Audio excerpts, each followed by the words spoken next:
Speaking the truth to the state capitol, this is Drive Time Lincoln with the Commander, Jack Riggins, on the voice of Lincoln, 1499.3 KLIN. All right, folks, Friday, September 30th. A short Drive Time Lincoln, just one segment today to Nebraska volleyball at Rutgers today. Is it at Rutgers or are they here? At Rutgers. Okay, they'll be on air at 5:30. So we've got a short show. But go Big Red. Obviously, the running joke that I'm sure people are hearing all over is Nebraska is a women's athletic college. I've been hearing that for many years now. But our Lady Huskers represent us well there on the volleyball court, along with Coach John Cook. So we'll have a short show. Today it is 80, but feels like 81. I don't know whether we'll be on long enough to see the get more hot or get more chilly because of Drive Time Lincoln or not, but we'll see. You know, today's show, it's always hard when you're off rhythm. We didn't have a show yesterday. The Team Jack Radiothon was on, which is absolutely a wonderful cause, and so happy that KLIN supports. So heck of a day to miss it, but it's been a topsy-turvy all-around week, and, you know, we're going to get into a flow next week. I sure hope, because I like getting in the radio flow, and it's always difficult. So, hey, short segment. If you want to call in, Rick Stein Recognition Hotline, 402-479-1400. It is open. Text line's always open. Scott, I see you out there. Appreciate you texting in. And everybody, too. I also want to give a shout-out. It would have been Wednesday, I remember. I asked for a libertarian out there, and texter. Got your message if I need a libertarian. Actually, I'd love to have some libertarian on. I think it's the one kind of major group of people that we've never really covered on this show. And I think it's interesting. I think just like Republican and Democratic values in the political spectrum, it's nice to know, you know, what the other group that is in mass is thinking on certain issues. So appreciate that. You know, I found out how naive, maybe not naive or mundane my life is as a love golf, just kind of do golf in my free time. If I'm not doing that, I'm landscaping or I'm building something because I enjoy that. I oftentimes build things around the house improperly, then have to read books, watch more videos, redo it. Oftentimes only in clear desperation, reaching to a professional who gets it done in a couple of minutes. But I just enjoy the process. But anyway, where I'm going with this is I looked up and I thought, wouldn't it be good just to look at the events going on in Lincoln this weekend? And I have to say, my God, we have a lot going on. Kind of like Branch Oak Observatory last week. 1,200 people went to the Starbecue. I mean, that is phenomenal. They were honoring the men and women in the United States military and Lincolnites. But I want to ask Matt Anderson, did you have enough food? Because they had caterers, they had, you know, bands out there. I mean, what a heck of an event. But anyway, so I looked it up on our city website, the Convention and Visitors Bureau. And I have to be honest, I was astounded. You got blazing pianos tonight at Brewski's. You got live music at Rosie's.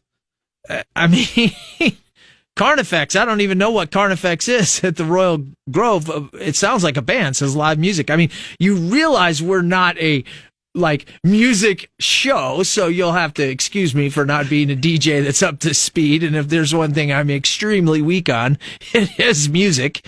It's hearing music, understanding music. As a matter of fact, I think in the fourth grade when they they want you to try out for some kind of music just to test it. I mean, that was common, at least up in Fremont. You know, be a well-rounded young man or woman. I lasted about 5 minutes looking at those notes, and to this day, even when I go to church and I just do it off of memory, and have no idea, have no skill set there, folks.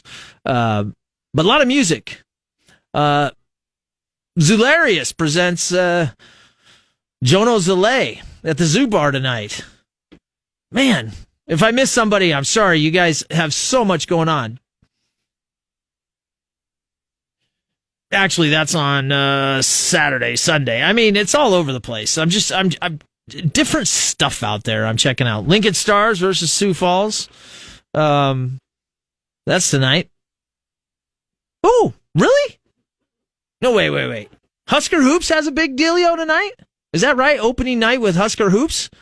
That's news to me. That's a women's basketball team. There you go. So they're kind of doing their women's basketball team deal. We've got that. They've had a really good program of lately, making that, with Amy Williams. She's kind of getting up on step there, and a lot of fun. I think it's Caleb goes Caleb's at a lot of those games. But anyway, Husker women's basketball, really fun to watch. No doubt about that. And then Wesleyan playing Central College in football. You've got soccer at Wesleyan, men's and women's against Co-College. And then we've got the big one. UNL football versus Indiana. Huskers versus Indiana. Saturday night. Actually, that's probably one of the more intriguing games since the start of the year, just based on the fact that they had a bye week. And so, 8-9 practices with Coach Mickey Joseph and the changes in the defense with Bill Bush being the defensive coordinator. Probably a lot of Husker fans are excited to see the energy, maybe the small adjustments. I think when I read last, they were talking about going simple, which would make sense, right? Almost everybody in any type of performance coaching, whether it be business, sports, life, whatever, says that simple works and, mastering the basics works. So, hey, listen, couple of weeks focusing on the basics and getting back to the things that, are winning, skill sets, winning, not traditions. I don't want to say that, just, skill sets, strategies, tactics. Well, those are good things. So I think a lot of people are going to be tuning in that game just to see if, you can sense a little bit of a surge there with the change in Husker football. Certainly the first game against Oklahoma was not, that's what we call a poo-poo sandwich. Taking over a team right before Oklahoma comes to town. Anyway, I do see next week, look at that. Rodeo's coming here. Best bull riders in the world. That's pretty cool. Without a doubt. All right.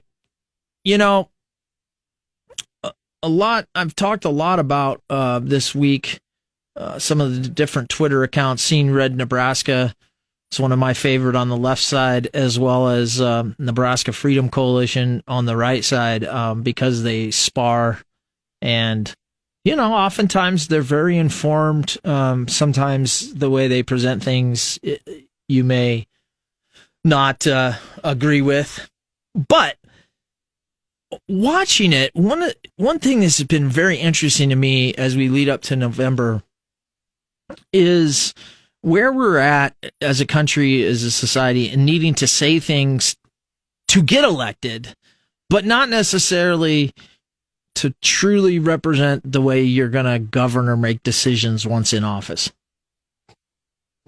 And different races get, we'll call it dark or dirty more than some. And I think when we hear people talk about nonpartisan things in Nebraska, I think there's definitely a tax base, a base of people, is what I meant to say, that do believe in that nonpartisan, unique nature we've had here in Nebraska for a long time. Like deep down inside, I believe when I talk to people, Patty Pansing Brooks was one person that, I think made some good comments about it on air, and there's been others. But at the same time, I think there's an equal group that just we're too far along, I guess, in the process of democracy to realize that there is no nonpartisan things right now, or at least the way they're portrayed,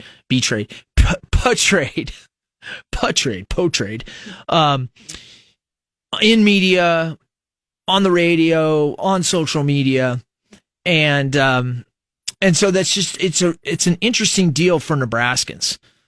But one of the topics that is interesting, going back to saying things or doing things to get your side elected, is, I have to be honest, I'm so, not disappointed, shocked that abortion is still carrying so much weight.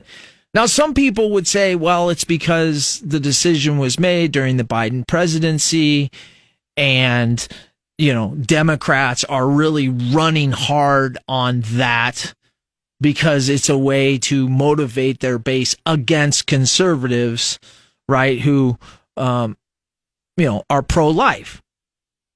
And I think it's interesting because abortion hasn't been outlawed anywhere. The Supreme Court in that decision just gave it to the states. Now, somebody's out there going, he said it hasn't been outlawed anywhere.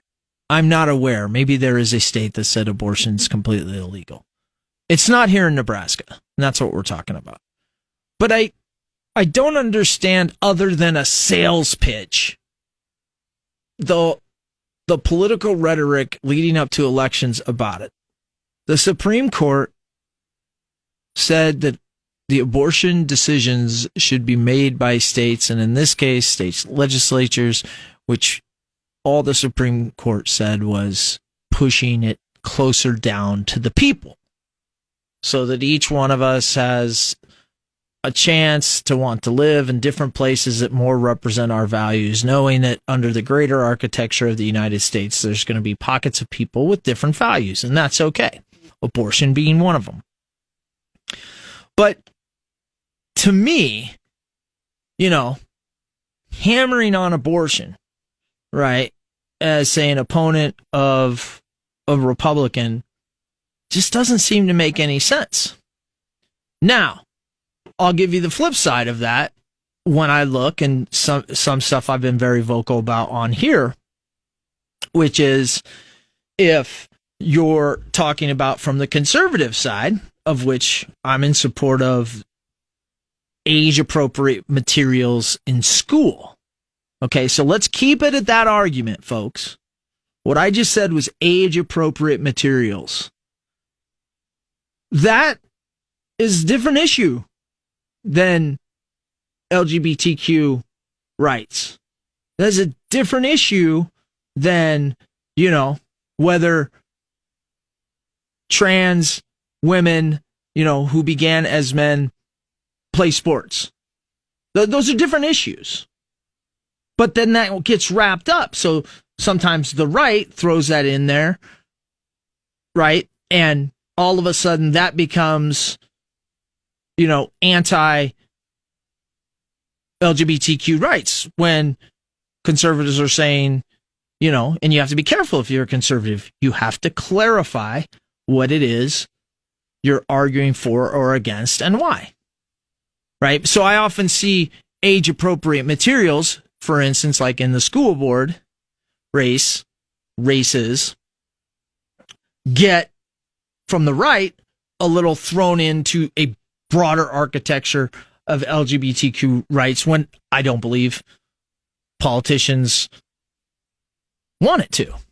And then, of course, that sets up the left to counter-argue that now they're against, all people, when in fact, that just becomes political. But it's interesting that we don't seem to have the ability to argue down to the fidelity, like age-appropriate materials. Well, what is it? Well, I don't think that sex, if you will, in any way portrayed in graphic novels or whatever, of any type, is age-appropriate for K through 6. Do I believe that the school nurse or counselor, at around the 5th or 6th grade, should give a course on the birds and the bees, then introduction? Yeah. I mean, it's human reproduction. That's what it is. It's a science, essentially, right? It's biology. So, it's just, watch that when you're looking through everything that's out there leading up to the election, but also realize that oftentimes the allies and the opponents are using tried and true ways to swing the needle on different issues, whether it's left or right, that don't necessarily represent the candidate or the thinking that is going to occur once said person is in office. And so it's kind of this weird dynamic where, is there any way we could actually have debates, if we could have debates, and talk about the issues at hand? It's one of the biggest problems I've had since becoming an adult in our great republic, is the fact prior to election, very difficult to get to the ground truth of what candidates and future leaders actually believe or think. And that's just something that would be an easy fix, at least in my opinion. Then again, maybe I'm just looking at the world on a crazy Frogman Friday. All right, KLIN 1400 99.3.